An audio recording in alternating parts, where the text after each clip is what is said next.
Hi there. Thank you for joining me on what will be the first of a number of videos where I'll talk about Dutching, starting off in general terms, but primarily with an emphasis on doing so within Fairbot. Those of you who are familiar with the concept can probably just skip this particular video. I'm just going to go through the basics on this one, where I'll introduce the Fairbot Dutching interface and talk about the various options available in there. But in later videos, I'm going to be primarily talking about horse racing and various selection processes, as well as having a quick look at what options are available to you within Fairbot for automating Dutching. So without further ado, let's bash on. I won't go into the origins of Dutching. There's lots of articles online that you can pull up, and there's this one in particular that's actually on the Betfair Exchange website. So feel free to search for those in your own time.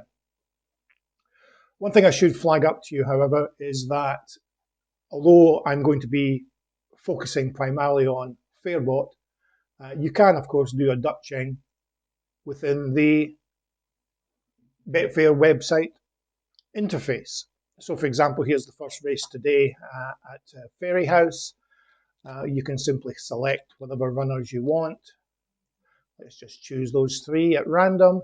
And if you click on the stake option here, specify your overall stake, click on OK, and you'll see it automatically calculates the share of that stake for each runner.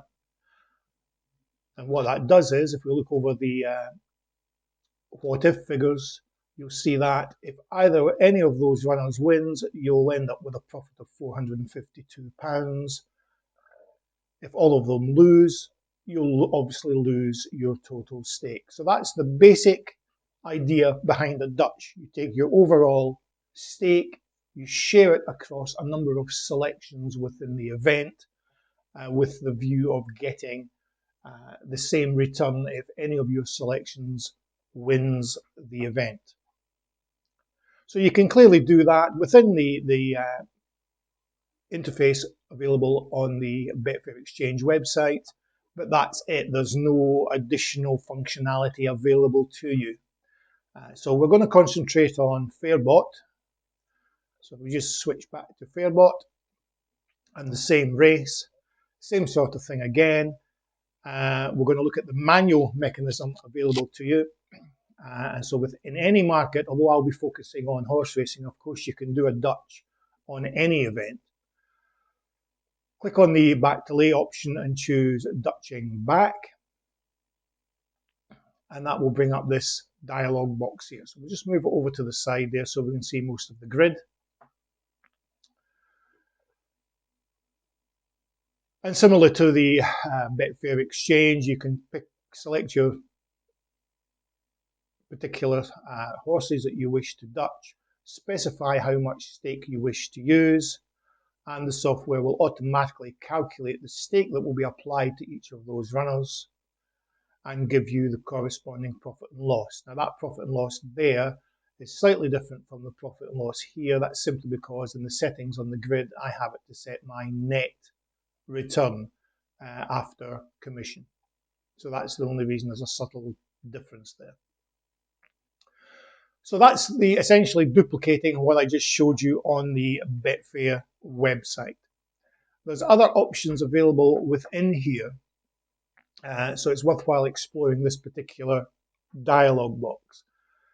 This one allows you to specify the actual overall stake, whereas this one allows you to specify a particular profit. So you'll see here, this will give me £100 minus commission on the grid here.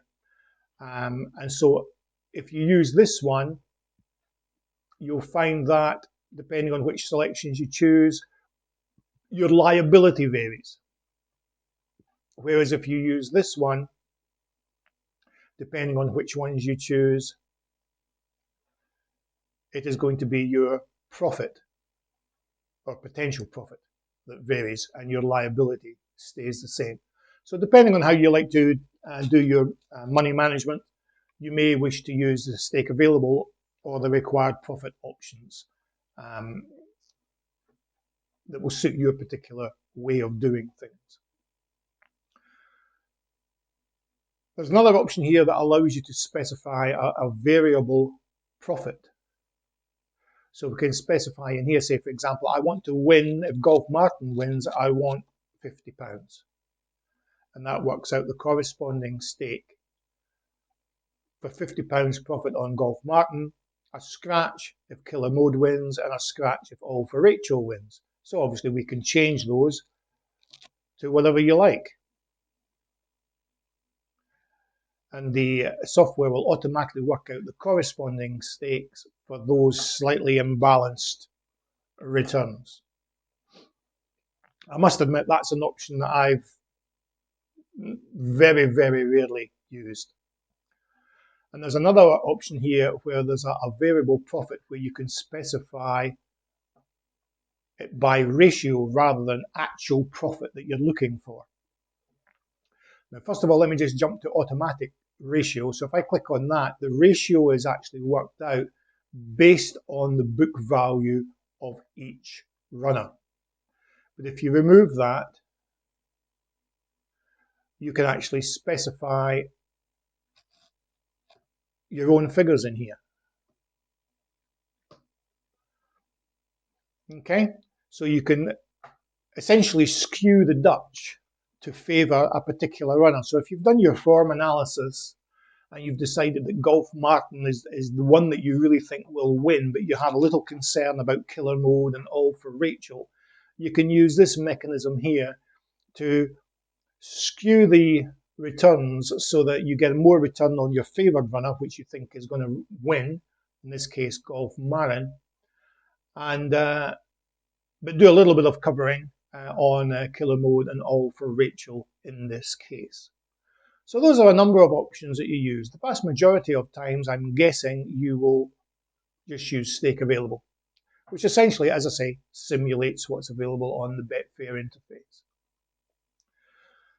Nipping down to the bottom here, you've got the two options here where you can choose live odds. So if you've got your refresh rate set to a short period of time, you can see I'm actually only doing every 2 seconds.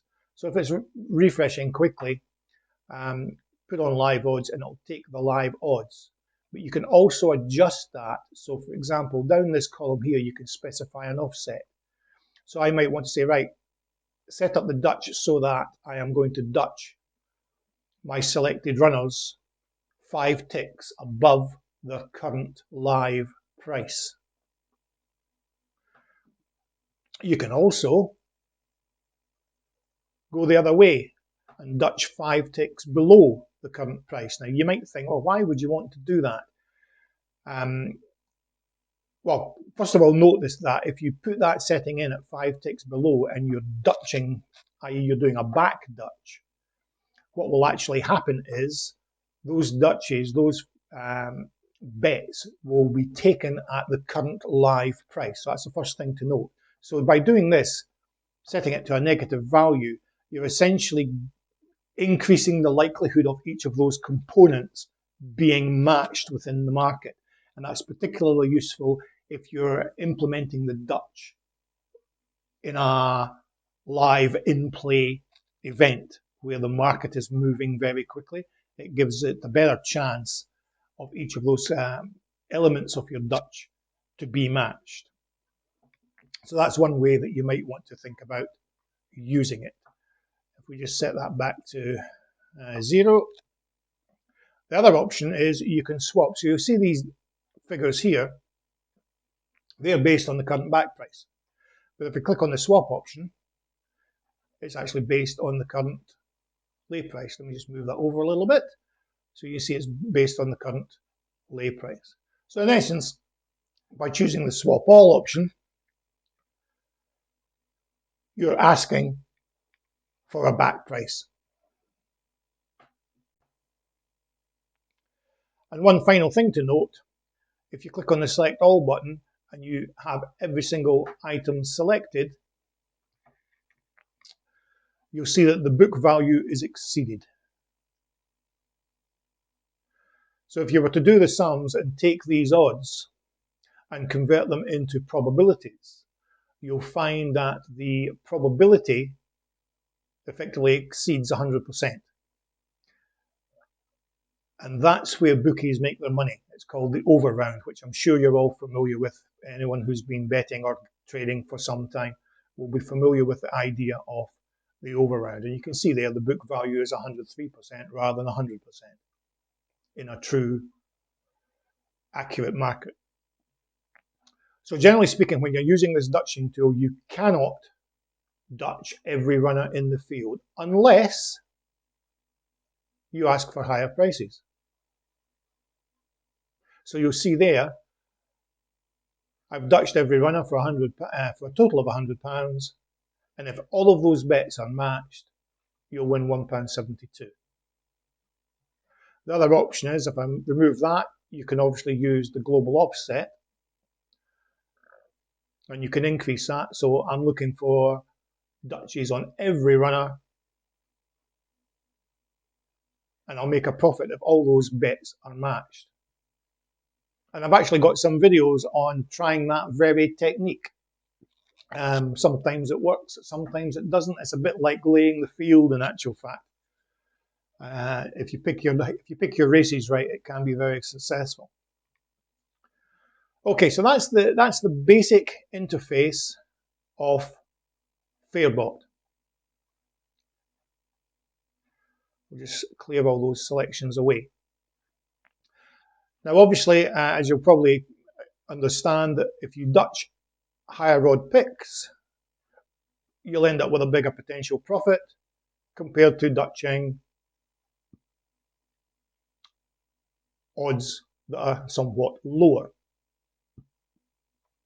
Now, keeping in mind that there's two elements within the Dutching or any strategy that you're using. You can either Dutch and it's just a pure bet, you just let the event run its course and you pick up your profit at the end. Alternatively, you can look at Dutching with a view to trading out at some point. Now, you might want to do that pre-event. You might want to do that at some point during the in-play part. So, for example, you'll have seen lots of videos on the channel where I'm Dutching with a view to trading out in running during a horse race. But you can do that in any event. For example, a golf competition, for example, you may find that that's a useful thing to do, where you can Dutch perhaps upwards of 10 players, and then towards the cut, halfway through the competition, you can start thinking about trading those players out. That's the type of things that you can do. Okay, so that's the basis of trading within Fairbot. One other thing I should point out to you, I did mention that you can do Dutching on any market. Let me just quickly pull up the place market for Fairy House. You can Dutch in the place market as well. And if we click on the Dutching back option here, you'll see that there's a new control added to the bottom of the dialog, indicating how many places there are available. So you can go in and select a number of runners, and you'll see I've got 3 runners selected here.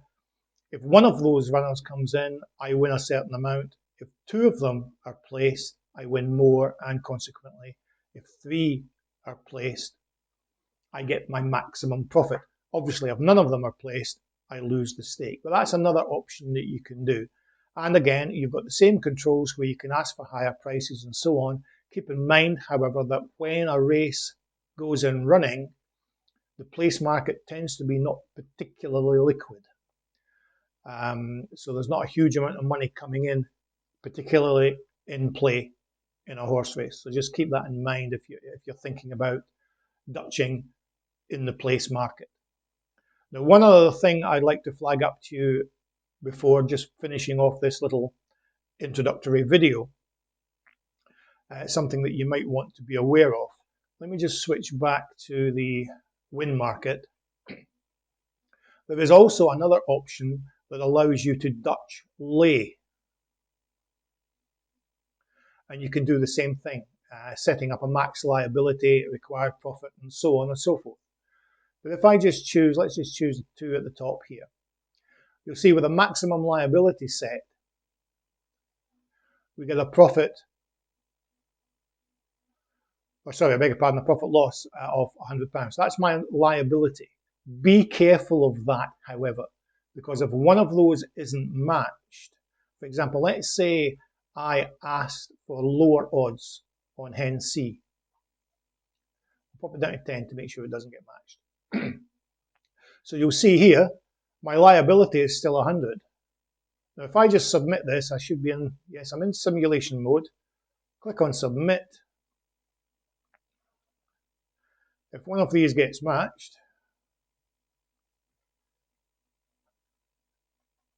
let me just amend that to make sure it actually does go. Oh, there it's going in just now. If I just change that so that it actually does get matched, let's change that to 286 just to make sure it gets matched. Because this one hasn't been matched, you'll see my current liability is well over the liability of £100. So be very careful if you wish to use the laying version of Dutching. It's not something I play with because it's very easy to completely lose track of what your liability is. Generally speaking, if I'm going to lay Dutch, I don't do that. What I do instead, let me just clear that away and level up. I'll actually use this control here with my lay stake of being 100 and set it to a liability, which means if I choose any of these, oh, hang on, I've got trading set on, we'll switch that off. If I choose any of these, you'll see my liability never gets more than 100. But I get a profit, the same profit on any runner that isn't in my selection. So you'll find doing it that way, if you wish to do a Dutching mechanism by laying, that mechanism, I think, gives you better control over your liabilities, in my opinion. So have a wee think about that. But as I say, be very careful of using the Dutching lay option. As long as you're aware that at any one particular point in time, if some of those lays aren't matched, you could see yourself with a big liability sitting there until such times as the other lays are taken. Okay, that gives you a quick overview of the Dutching facility within Fairbot. And I'm going to wrap up the video there because I don't want to make these videos too long. In part 2, which will drop later on in the week, we'll actually look at the options available to you if you wish to automate Dutching within Fairbot. And you'll find that it's a little bit limited, but I'll give you a whole range of options available to you then. Okay, thanks for watching. Cheers.